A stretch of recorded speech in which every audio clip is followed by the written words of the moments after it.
آج ہمارے ہاں حق مہر معاف کرانے کی غلیظ رسم پائی جاتی ہے، یہ اس لیے کہہ رہا ہوں۔ آج ہمارے ہاں حق مہر معاف کرانے میں دلہن کو پتہ ہی نہیں ہوتا کہ حق مہر وصول کرنا ہے یا معاف کرنا ہے، اس بیچاری کو نہیں پتہ ہوتا، اور میاں صاحب اپنا روب جھاڑ کے اسے معاف کرا لیتے ہیں۔ اور بعض لوگ تو حق مہر دیتے نہیں ہیں نا، وہ سمجھتے ہیں یہ صرف کاغذی کارروائی ہے، صرف کاغذی کارروائی۔ میں آپ کو سناؤں آپ حیران ہوں گے، بہت اولاد ہے اس آدمی کی، میں نے یوں حق مہر کا مسئلہ بتایا تو اس نے مجھے کہا مولوی صاحب ماشاءاللہ وہ نانا دادا ہے، اچھا دینا پڑتا ہے؟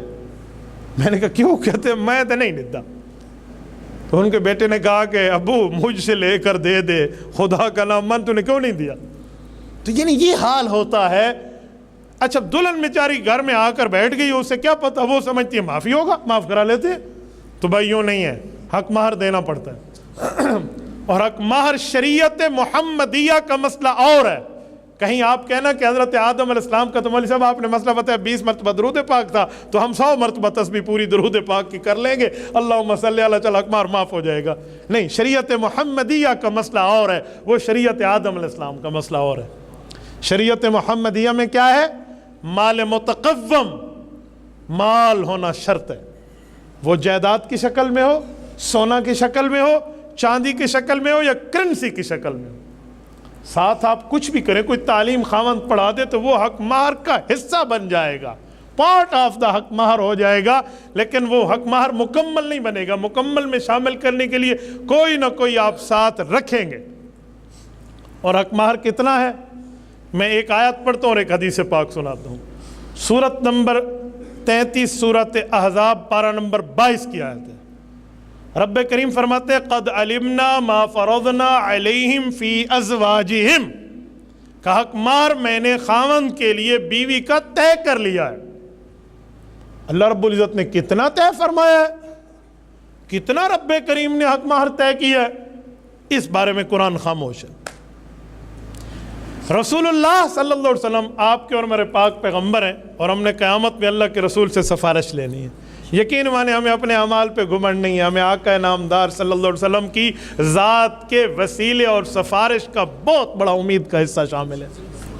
رسول اللہ صلی اللہ علیہ وسلم نے اس کی تشریح فرمائی ہے، کیونکہ قرآن کریم کی آیت میں تفصیل نہ ملے تو ہم وہ لوگ نہیں ہیں کہ اپنی طرف سے بنا لیں، بلکہ ہم وہ ہیں جو ہم اس مسئلہ کو رسول اللہ کی زبان سے سمجھتے ہیں۔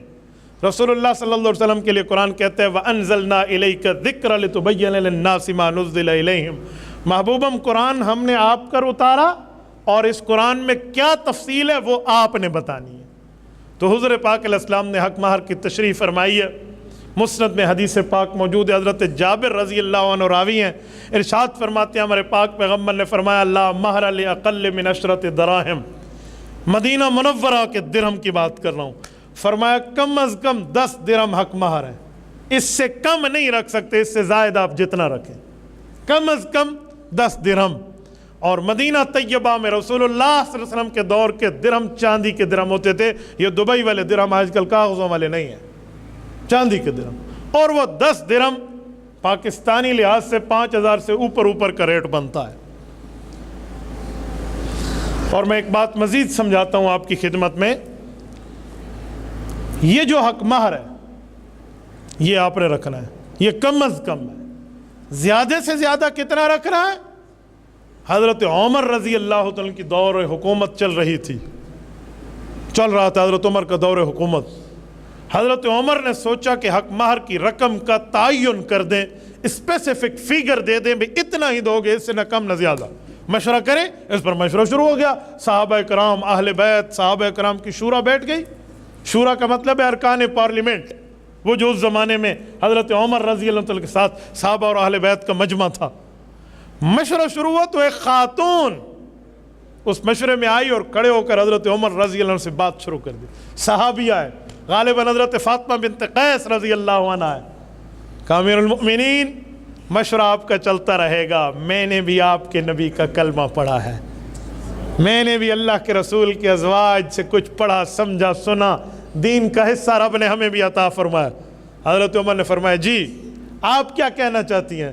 کہا عمر آپ سارا اختیار ضرور استعمال کیجئے، لیکن حق مہر اتنا ہوگا 1 نمبر آپ طے نہیں کر سکتے۔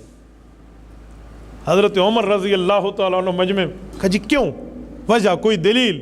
انہوں نے قرآن کریم 4 پارے کے آخری صفحے کی آیت پڑھ دی کہ رب العزت فرماتے ہیں وَآتَيْتُمْ إِحْدَاهُنَّ قِنْطَارًا، اللہ نے مرد کو مخاطب کر کے فرمایا کہ اے اور مردوں، اگر تم نے خاتون کو حق مہر میں سونے کا ڈھیر بھی دیا ہو، ایک لمبا مسئلہ بتایا، اس میں یہ آیت پڑھی، کہا اللہ نے یہاں سونے کے ڈھیر دینے کی بات کی ہے تو جائز ہے کہ سونے کا ڈھیر بھی دیا جا سکتا ہے؟